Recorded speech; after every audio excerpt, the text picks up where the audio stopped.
In the silent dark between the stars, where even the light of a sun feels like a myth, there are worlds that should not be. Cold and airless, ancient and untouched, they drift in the orbits of forgotten systems, small, dead moons that bear no name on Imperial charts, no record in Mechanicus archives, and no welcome in the hearts of voidfarers. These are the Coffin moons. Some say they are merely lifeless rocks, others whisper they are graves. But to those who've approached them and lived, the truth is something far worse. They are places where the galaxy has chosen to forget what it once knew. The Imperium, so quick to conquer and colonize, leaves these moons undisturbed. Even Inquisitors speak of them in hushed tones, invoking rites of silence or memory loss before approaching. They are the celestial equivalents of locked doors in haunted houses, closed for a reason, warning all who draw near. But who or what lies beneath their crust? What secrets were buried so deep that the stars themselves turned their gaze away? This is not a story of life among the stars. It is a story of death that refuses to fade. The Coffin moons are not just tombs. They are warnings. The galaxy is strewn with the ruins of civilizations so ancient that even the most heretical texts of the Ordo Xenos dare not name them. Among the most compelling theories about the Coffin moons is that many of them are the final resting places of these long-extinct empires. Xenospecies whose entire histories now exist only as whispered myths, empires that rose to unimaginable heights only to fall in silence and be buried beneath a crust of time and dust. The Necron tier, of course, are the first to come to mind. Their necropolises stretch across thousands of dead worlds, built in geometric precision, untouched by decay. Some Coffin moons, utterly inert and bearing faint traces of living metal, might be failed tomb complexes, never activated, never rising for the final harvest. Perhaps these were test sites, sacrificial colonies, or even deliberate graves for those deemed too dangerous to awaken. But it is not only the Necrons. There are moons where the soil reveals twisted orcoid remains, but nothing like any tribe known today. Skeletal remains of titanic war beasts bound in iron harnesses, or petrified effigies carved in stone that the greenskins never use. These could be the remnants of proto-orc civilizations lost to time, buried when the war in heaven raged and every race was caught in the crossfire. Or perhaps they are not orcs at all, but a cousin species, one that fought a war it was never meant to win. Eldritch patterns and crystalline growths speak of the Eldari's fallen empires, moons that pulse with residual psychic energy, like the heartbeat of a corpse long dead. Imagine a craft world that fractured, its spirit stones buried beneath a dead moon to avoid Slaanesh gaze. The Eldari have always been masters of memory and mourning. Is it so unlikely that they would create graves of such scale and secrecy, disguising entire enclaves of their fallen as lifeless rock? Some suggest that even more obscure Xenos species may have crafted these moons as Deathworld reliquaries. The Hrud, with their entropy fields, may have left behind nests that collapsed into temporal oblivion. Others point to unknown insectoid builders, evidenced by hollow moons lined with hive-structure tunnels or strange sigils etched on walls that decay at a molecular level when touched. These tombs don't just bury bodies, they erase them from reality. It's this notion that haunts many explorers, the idea that these moons are not just where civilizations ended, but where their memory was killed as well. Coffin moons as acts of cosmic euthanasia. Planets turn to graveyards not by chance, but by intention.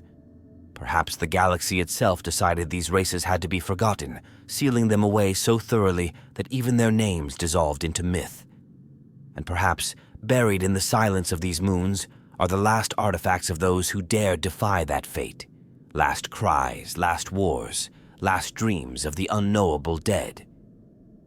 There is a particular fear in the Imperium, a dread that lives not in battle or conquest, but in the quiet spaces of myth and memory.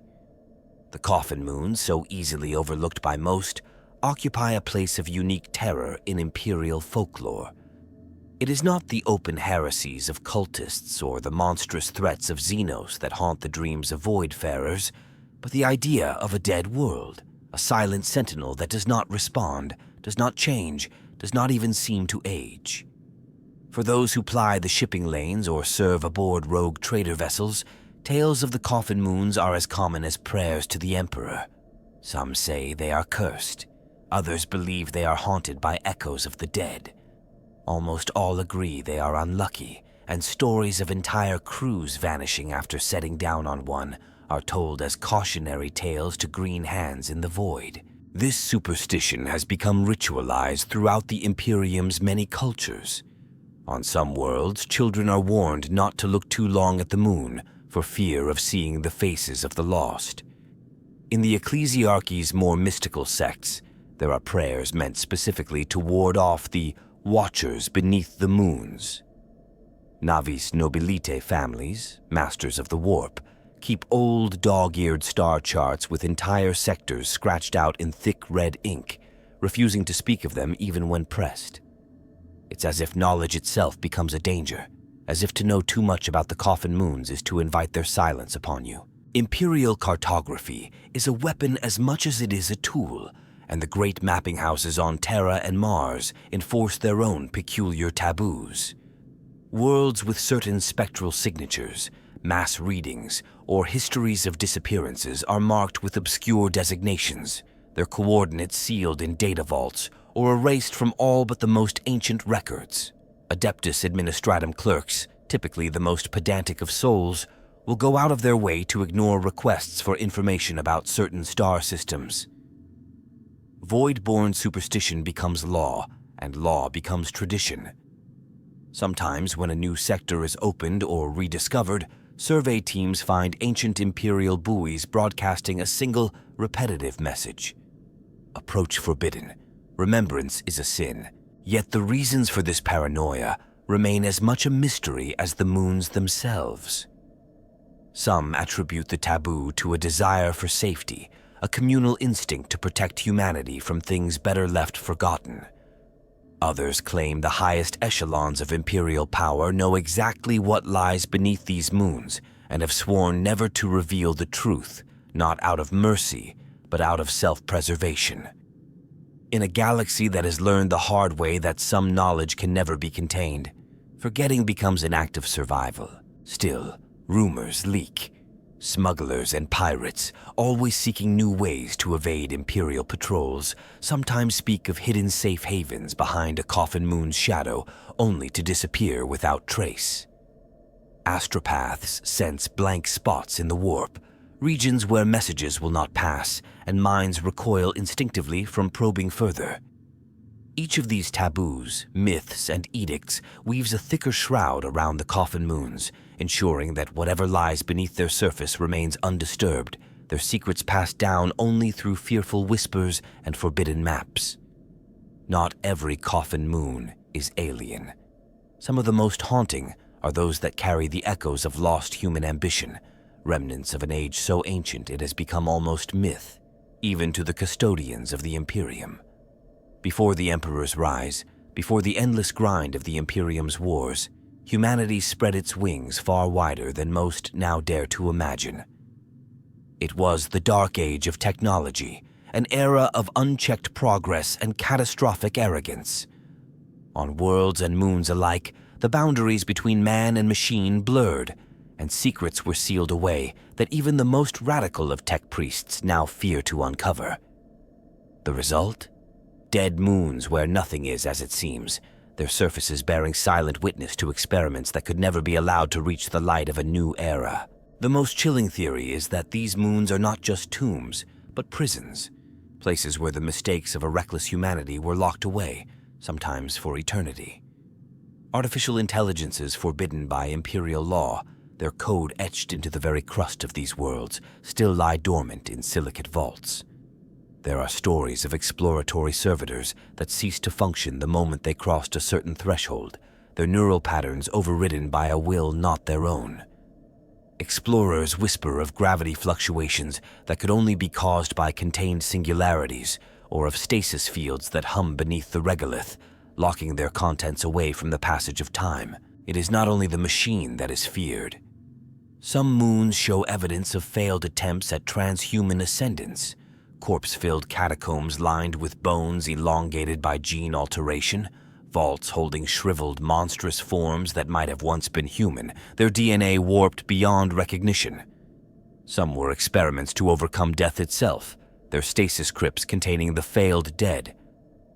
Others speak of echoes, lingering psychic resonances from minds that tried to push past human limits and were consumed by what they found. These are not ordinary tombs. The Mechanicus records are riddled with fragmented, redacted files, warning that many moons are quarantined by order of Mars, origin unknown. Entire research expeditions have vanished, sometimes leaving only a single survivor, their mind shattered by visions of impossible machines or of ancestors begging to be freed. In rare cases, Mechanicus teams return, bearing relics that defy all attempts at study, locked away in vaults and never spoken of again. To the Inquisition, these moons represent the ultimate heresy, knowledge so toxic that it cannot even be destroyed, only hidden. There are stories of black ships making unscheduled stops at moons with no name, entire populations of unsanctioned psychers and gene abominations being consigned to the darkness. Some moons are so perfectly blank, no radiation, no magnetic field, no sign of prior contact, that their very emptiness is a warning. This was not just a grave, but a cleansing. The last desperate act of a species terrified of what it had become. So the moons drift, monuments not only to what was lost, but to the terrifying possibility that some things buried in darkness should never return. For those few who try to uncover their secrets, the message is clear. On these Coffin moons, the past is a prison, and it is locked for a reason. Some Coffin moons bear scars that no science or memory can explain, moons whose deadness is a wound, not a rest. These are the warp-tainted planetoids, places where the fabric of reality itself has buckled under strain, and whose silence is enforced by the unnatural. No one in the Imperium truly understands what happens when the raw stuff of the immaterium touches a physical world and does not simply consume it, but imprisons it. On these moons, it is as if the warp recoiled, sealing what it could not utterly devour in a kind of malignant stasis. Such places feel wrong in the bones, and even the Adeptus Mechanicus avoid them, treating their coordinates as if they were not just forbidden, but accursed. Vague astropathic warnings suggest that on some of these moons, time dilates or curls in on itself. There are tales from desperate survivors, lost pilgrims, mad priests, or heretic navigators who claim to have glimpsed impossible horizons, to have felt cold, clammy hands reaching out from under the regolith, or to have heard voices chanting prayers to forgotten gods beneath the crust. These moons may be the aftermath of failed demon invasions, where the boundaries between real space and the immaterium frayed, but did not rupture. Imperial dogma says that the Emperor himself sometimes intervenes to lock such wounds with psychic will, leaving behind worlds forever frozen at the edge of catastrophe. But the signs of the warp's touch are unmistakable to those who dare study them. Rocks that bleed when struck, landscapes rearranged into impossible geometries, voids where gravity fails and dust never settles. Instruments record impossible data, temperatures colder than void, magnetic fields that oscillate in living, pulse-like rhythms. At the heart of some of these moons, buried deep within hollow caverns or surrounded by adamantium tombs, may be the remains of demonic entities trapped in stasis. Theories abound of lesser demons or even would-be warp gods, caught in ancient rites and sealed by lost Imperial, Eldari, or perhaps even Xeno sorcery. These vaults become a focus for cult activity. Forbidden sects and broken chaos warbands sometimes quest to these dead moons, seeking to awaken what was buried or to draw upon the imprisoned power for their own ascension. The tragedy is that these vaults are never truly empty.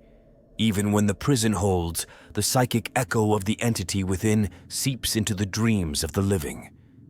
Entire ships have been lost to madness after pausing too long in the shadow of a warp-tainted moon.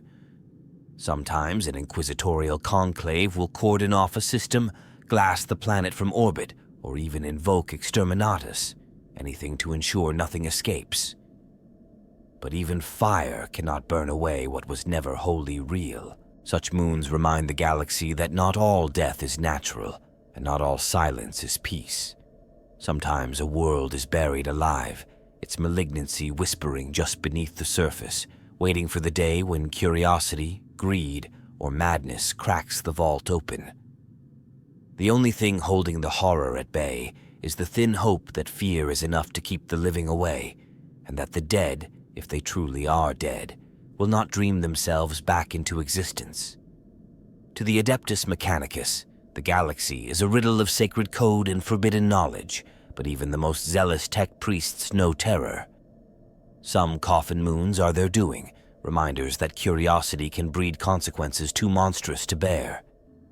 There are places where the red-robed explorators set foot and found wonders that twisted into abominations, where the quest for innovation was rewarded with cosmic punishment. It is whispered among the tech clades that the Mechanicus have made a dark bargain with secrecy. Better to bury their failures where no eyes can see than risk unleashing them upon the stars. Imagine a moon riddled with vaults so deeply buried beneath bedrock and void shields that even the Martian data archives have lost their location.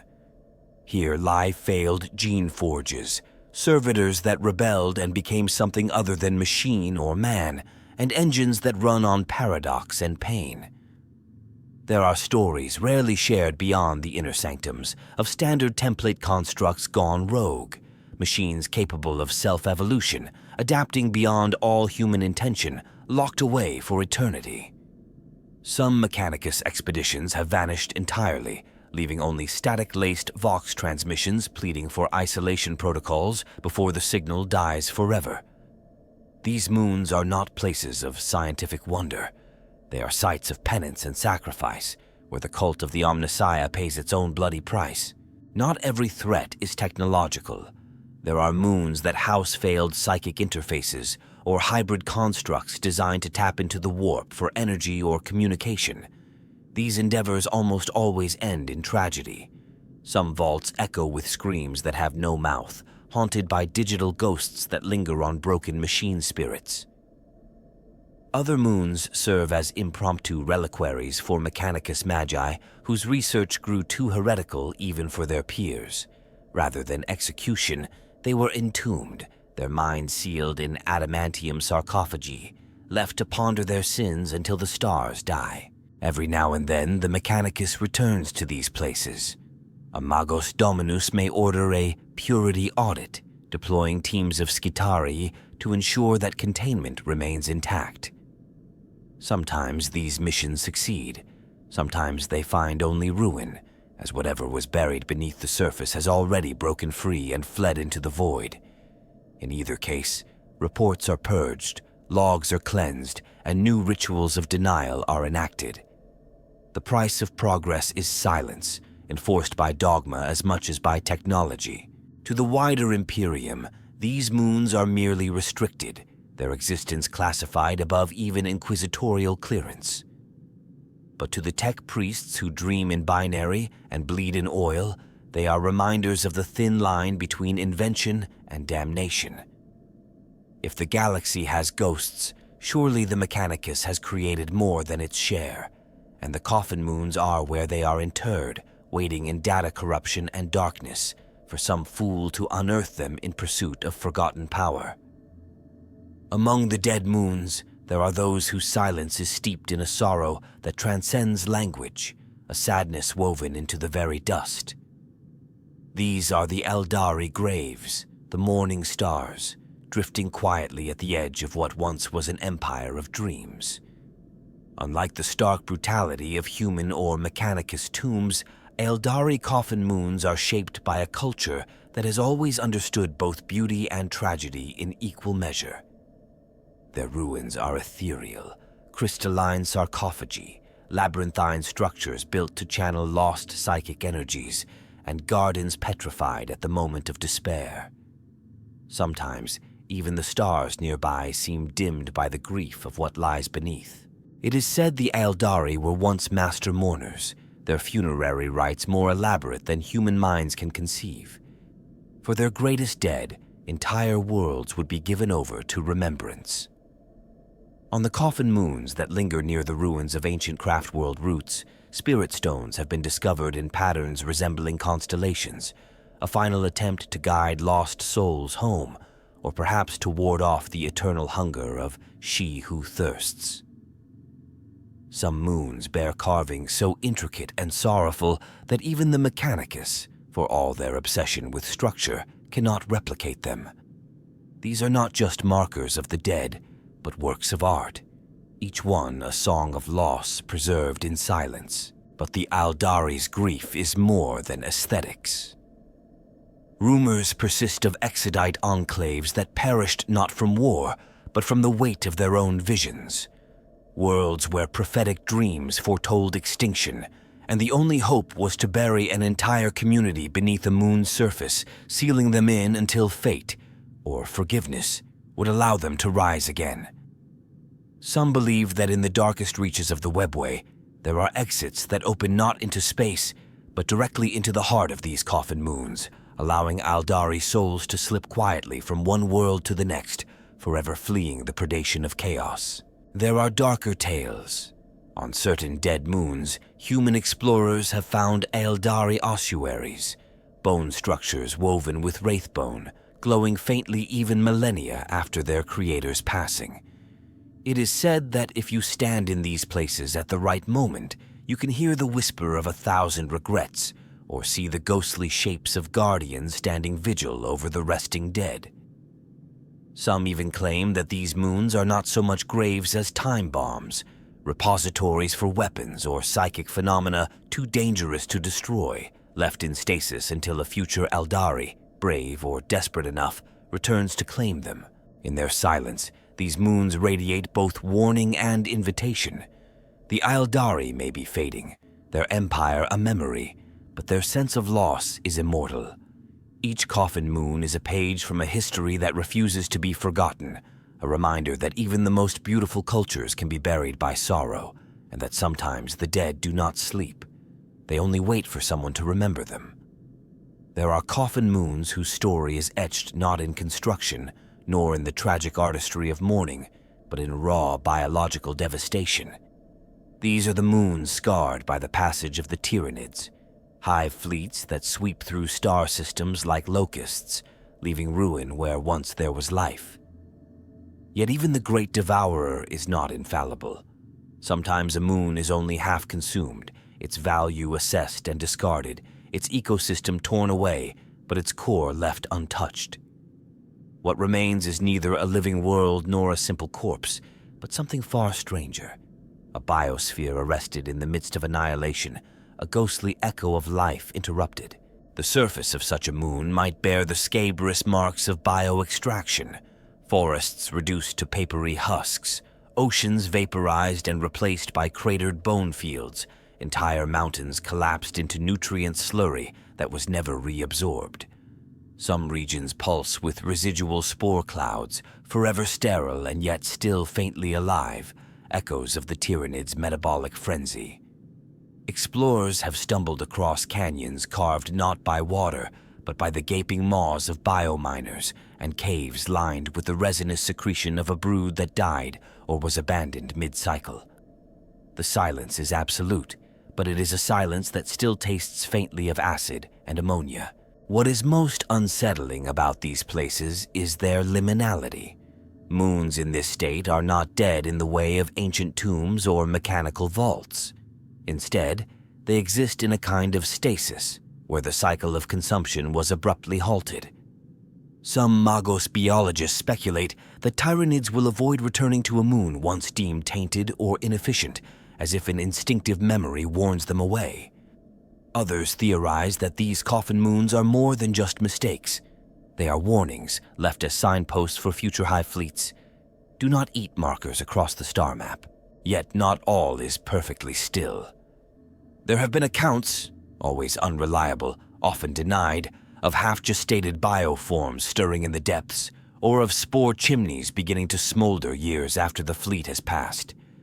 Some claim to have seen shadows moving across the landscape where nothing should live, or to have heard the muffled clicking of limbs beneath the crust. For the local flora and fauna, if any survived, life becomes a hell of mutation and scavenging, their forms warped by exposure to the leavings of the Tyranid genome. On rare occasions, Imperial forces encounter gene-stealer cults that have learned to worship the memory of the Devourer, their madness a testament to the psychic wounds left behind. To visit such a moon is to walk the aftermath of a feeding frenzy interrupted, a place where the horror of what might have been hangs in the air like a curse. The atmosphere is neither fully dead nor alive, but always waiting for the return of the Devourer or for some new horror to find a use for what the Tyranids left unfinished. In the grim silence, it is impossible not to wonder if some force, divine, Xenos, or simply chance, intervened to spare these moons, or if their survival is merely the prelude to an even greater tragedy yet to unfold. Every crusade in the Imperium is a monument to ambition, faith, or desperation, but some are remembered only by the silence that follows them. Coffin moons are littered with the evidence of Imperial crusades and military expeditions that simply vanished. The scars of battle might still be visible in the orbital debris, the scorched craters, or the half-buried wreckage of war machines, but the names of those who fought and died are often expunged from the records, their sacrifice consumed by something deeper than mere defeat. These are not the proud memorials that line the streets of hive cities. They are erased histories where remembrance itself is a kind of heresy. There are tales traded by old guard veterans and recaf-soaked scribes of regiments dispatched to these moons with the solemnity of a holy quest, only for all contact to be lost within days. Reinforcements arrive to find no trace of the original force, no bodies, no equipment, not even the echoes of Vox signals. Sometimes the only evidence left is a hastily scrawled warning or a single corrupted data slate. High Command quietly seals the reports, and families are told their loved ones died in the Emperor's shadow, no further explanation offered. Not all disappearances are complete. Occasionally, search teams find mass graves or ossuaries filled with the remains of thousands, arranged in grotesque patterns or interred with relics of faith clutched to chest cavities.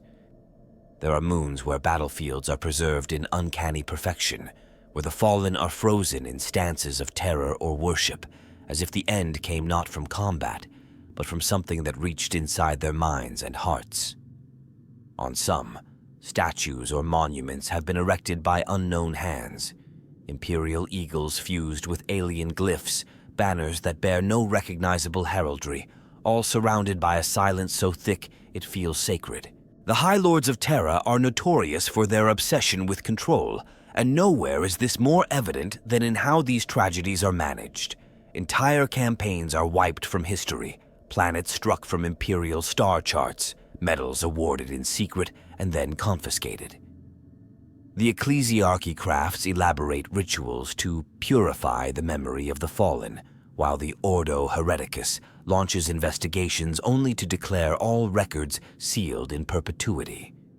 Rumors suggest that some of these crusades were doomed from the start, dispatched as punishment or distraction, their true purpose known only to the highest ranks.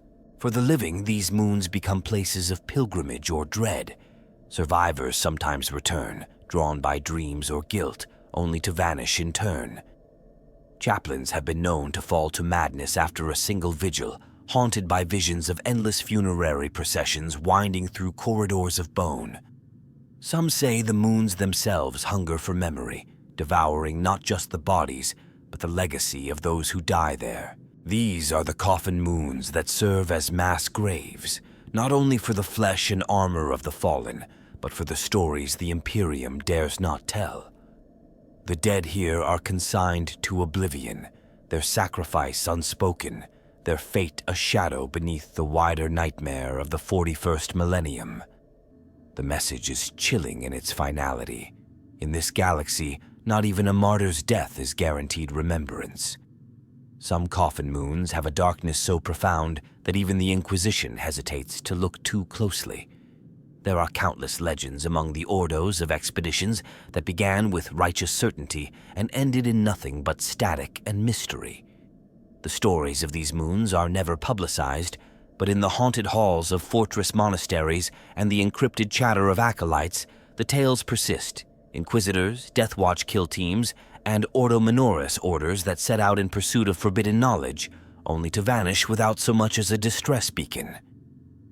It is as if the moons themselves are hungry, not just for bodies or memories, but for the very agents of judgment and secrecy. For the Inquisition, every mission is a calculation of risk, but on coffin moons, the stakes become existential. Files on these places are always incomplete, riddled with contradictions, redactions, and annotations warning against further inquiry.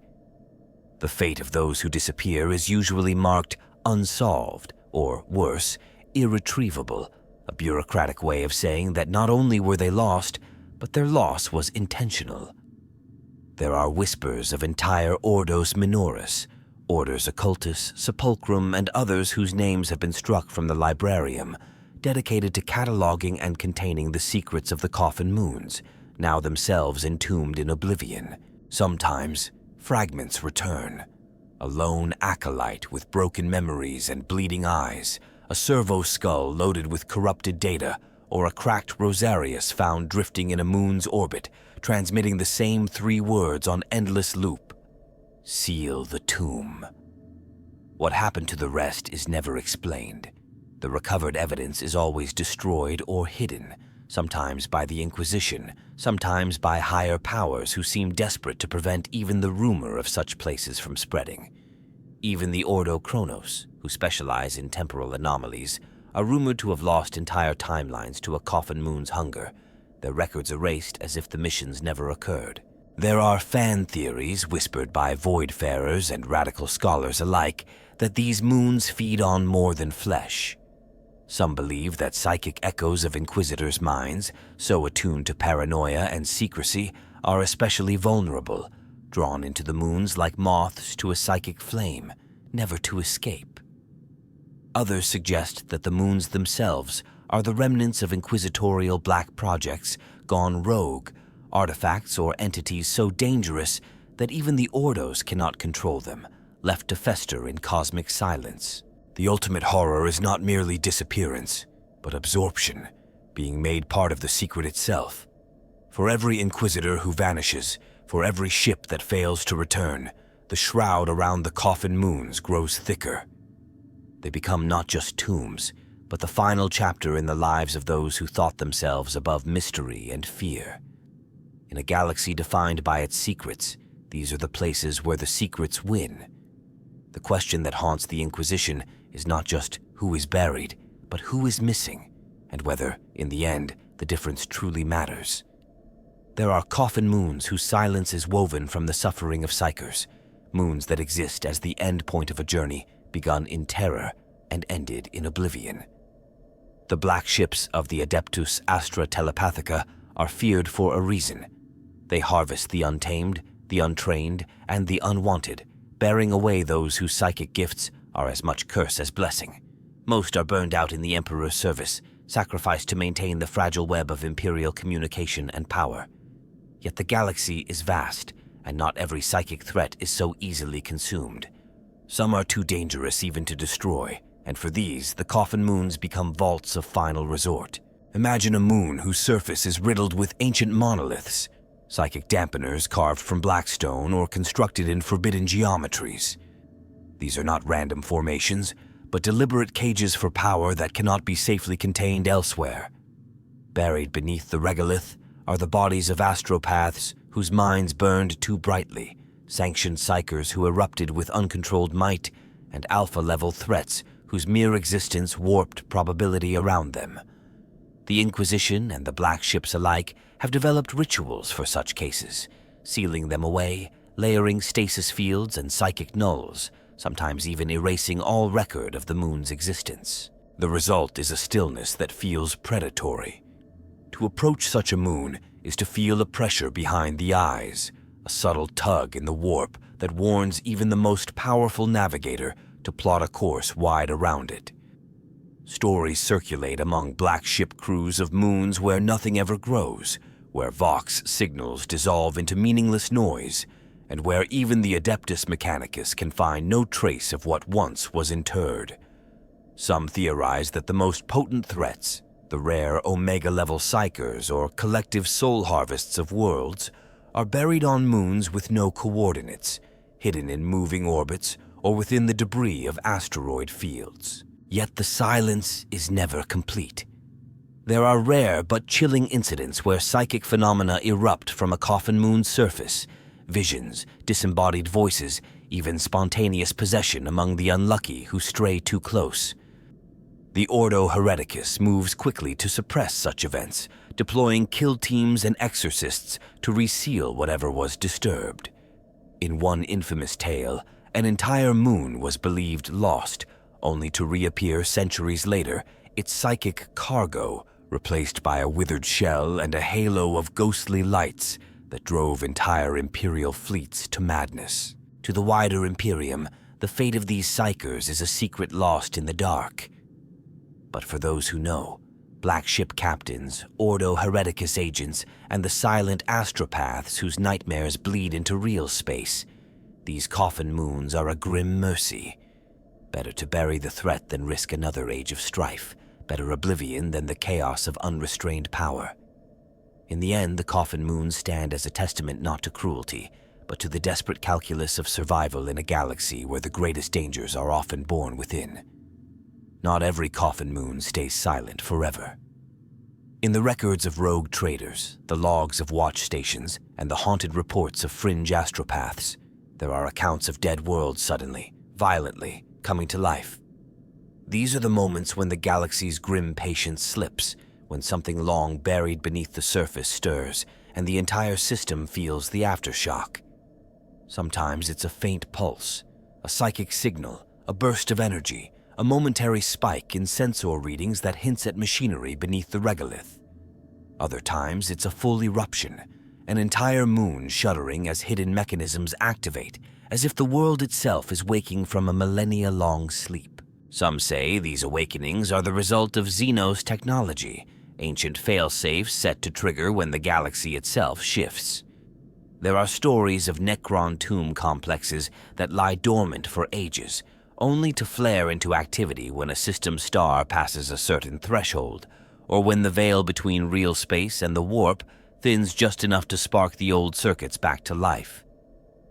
Ships passing near these moons have reported seeing impossible lights dancing across their surface, geomagnetic storms tearing through the void, or even the slow opening of vault doors that have not moved in tens of thousands of years. Others believe the Eldari, or their kin, designed some Coffin moons as psychic alarms. When the right constellation is achieved, or when a particular soul dies, the slumbering guardians awaken. In rare, almost apocryphal accounts, webway gates hidden deep within the rock have been seen flickering to life, disgorging spectral forms or columns of wraithbone constructs. These moments are never without tragedy. The power unleashed is as likely to devastate the moon as it is to protect what is left behind. But not all awakenings are so clean. There have been horror stories, Imperial research teams landing on a Coffin moon only to trigger a cascade of biochemical activity as half-devoured Tyranid organisms reanimate in grotesque parody of life. Some Mechanicus expeditions report entire vaults gone, their contents vanished or worse, active and moving through the system under their own power. On rare occasions, the warp taint within a moon ruptures its containment, flooding the surface with demonic energy and transforming the dead world into a new hell. The unlucky who survive these events are often executed as heretics, their stories buried with them. Sometimes what wakes is not a thing, but a signal, a desperate call for help, a warning, or even an invitation. The signal can spark Imperial crusades, wars of extermination, or desperate rescue attempts. But the outcome is always the same. The galaxy is reminded that death in the 41st millennium is never as final as it seems. Coffin moons are not merely relics of forgotten tragedies, but active participants in a drama that will never end. Their silence is a mask. Beneath it, something is always listening, waiting for the right moment to awaken and to remind the living that the past is never truly buried. In the grim darkness of the far future, even death does not guarantee peace. The Coffin moons drift as mute witnesses to this terrible truth, their shadows cutting across the void like memories no one wishes to claim. Each dead world is a monument to what the galaxy cannot or will not forget. Ancient empires scoured from existence, human ambition turned to ruin, secrets locked away beneath layers of superstition and bureaucratic silence. Here, the dead do not sleep. They do not even rest. Instead, they dream beneath stone and starlight, each moon a symbol of the past's refusal to truly fade. What makes the Coffin moons so haunting is not simply what they contain, but what they represent. In a universe where life is constantly at war with oblivion, these dead worlds are the scars of 1,000 tragedies, each one a fragment of hope, fear, or cruelty sealed away by those desperate to survive one more day. For every Xenos tomb, there is a story of beauty cut short. For every Mechanicus vault, a warning of progress gone too far. For every haunted battlefield, an unanswered prayer echoing through cold dust.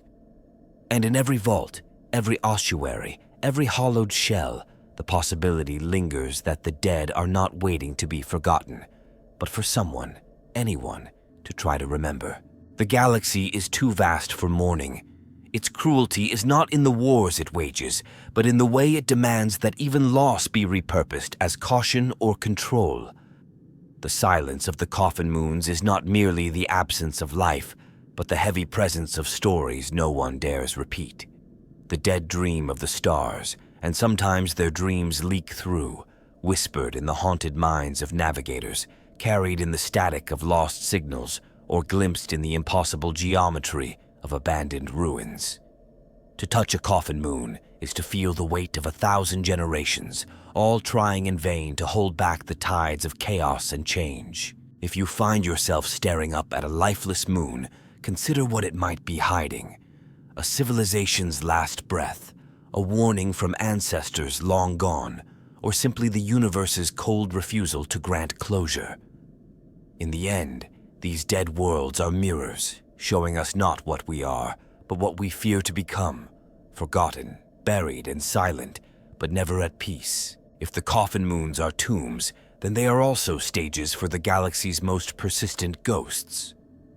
Across the Imperium, legends speak of hauntings that defy rational explanation, apparitions flickering through dust-laden air, cold spots that drift across empty regolith, or machinery that shudders with unseen hands. But these are not the ghosts of individuals. What haunts the Coffin moons is older, deeper, a collective memory that seeps from the stones themselves. In a universe built on violence and sorrow, the very soil can remember, and sometimes that memory refuses to stay buried. Survey teams, often led by the bravest or the most desperate, return with tales that skirt the line between report and confession. Some describe hearing footsteps echoing behind them, perfectly matched to their own, always stopping when they turn. Others recount glimpses of armies frozen in mid-charge, only to dissolve into the dust when approached, after images burned into reality by events so catastrophic that even time cannot fully erase them. The Mechanicus log these anomalies as psionic aftershocks, yet no amount of sacred data runes or right-bound logic can truly explain the terror of standing in an ancient hallway and hearing, unmistakably, the sound of weeping behind the walls. Not all manifestations are passive. On certain moons, machines left untouched for centuries will suddenly spark to life, transmitting broken signals on frequencies that predate the Imperium. These are sometimes fragments of lost languages, sometimes frantic distress calls, but more often simple, wordless howls that cause servitors to malfunction and psychers to bleed from the nose and eyes. Some adepts believe the moons themselves are reliving their last moments, caught in an endless loop of trauma, broadcasting pain into the void as a warning or a plea. Others theorize that the warp itself is thinner here, allowing echoes from alternate realities, failed timelines, or the tortured dreams of whatever lies beneath to bleed into real space. Imperial guardsmen and Astartes who survive operations on these moons are never quite the same.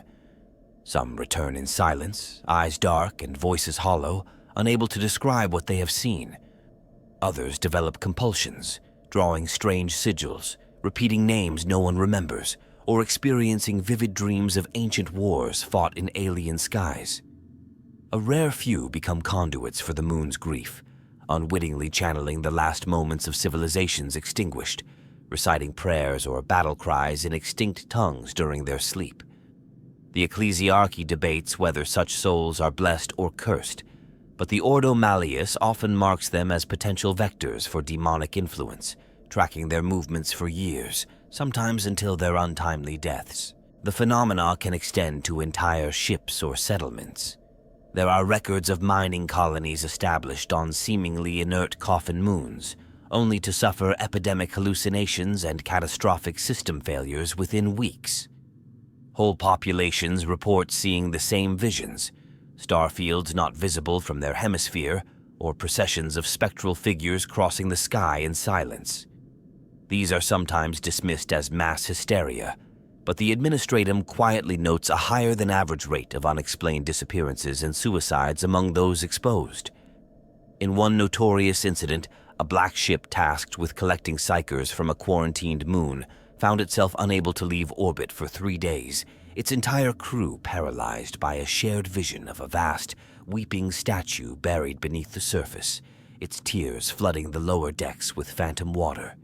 For every haunting that is recorded, countless more go unspoken, buried by fear, shame, or bureaucratic inertia.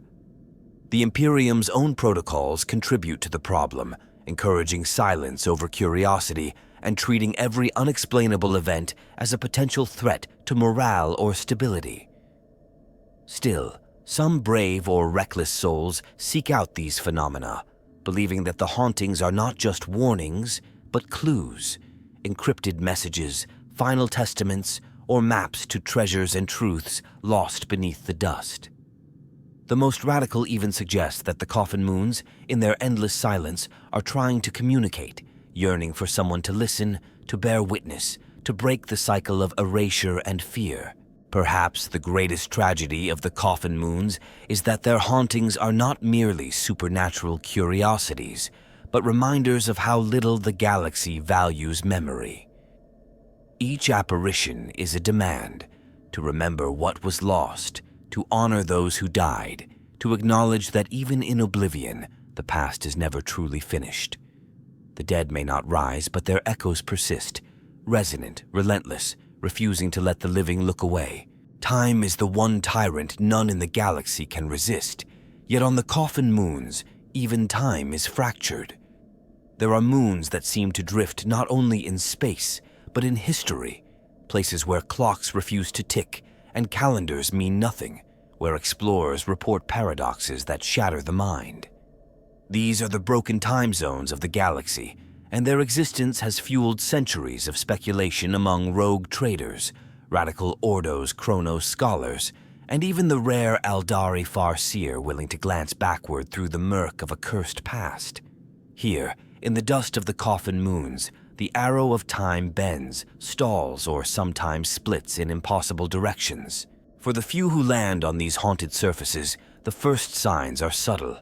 A wrist cron ticking out of sync, voices echoing seconds out of time, or shadows that move in reverse across a cratered plane. More than one Mechanicus team has watched their own footsteps fill with regolith as if they were already gone, or seen their augur readouts glitch between years, showing one moment a living green world and the next a wasteland. Navigators describe the sensation as wading through syrup, every movement heavy, every thought interrupted by flashes of impossible memories or glimpses of future catastrophes.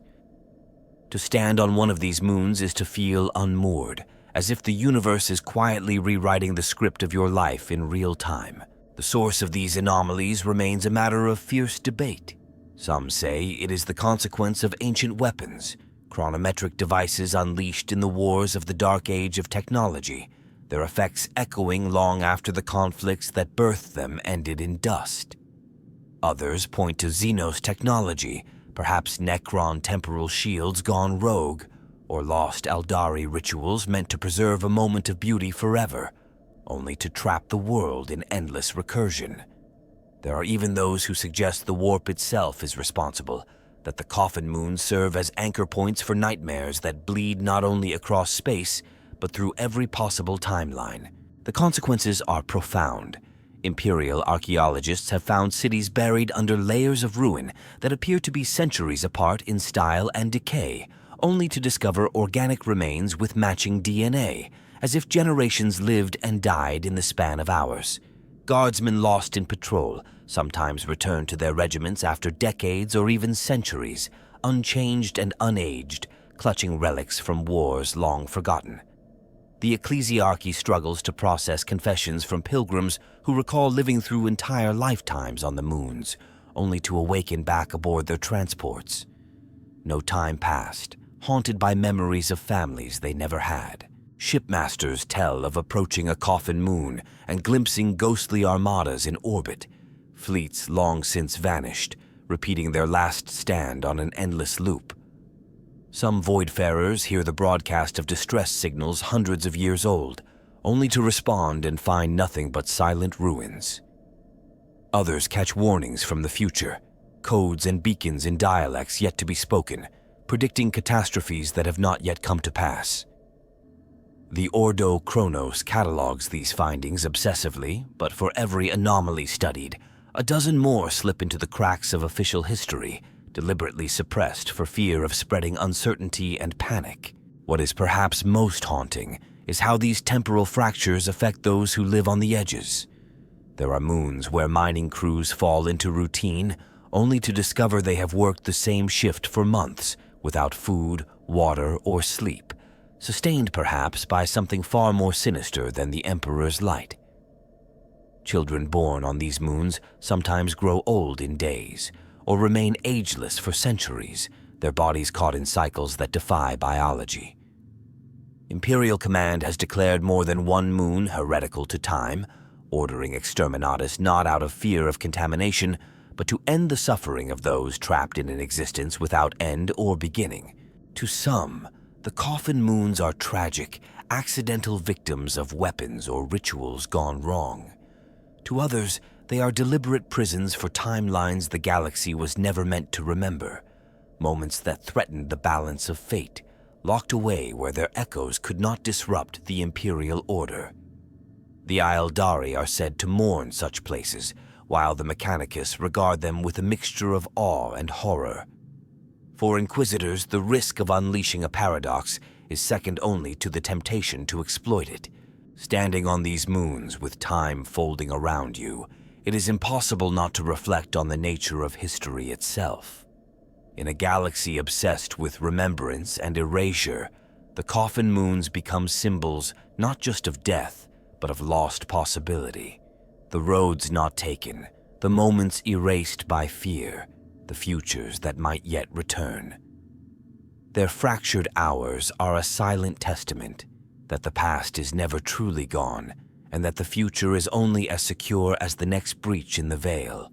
If you've enjoyed diving into the mysteries and melancholy of the Coffin moons, subscribe to the channel for more deep dives into Warhammer lore, hidden histories, and the shadows that linger at the edge of the Imperium's light. The stars remember. Will you?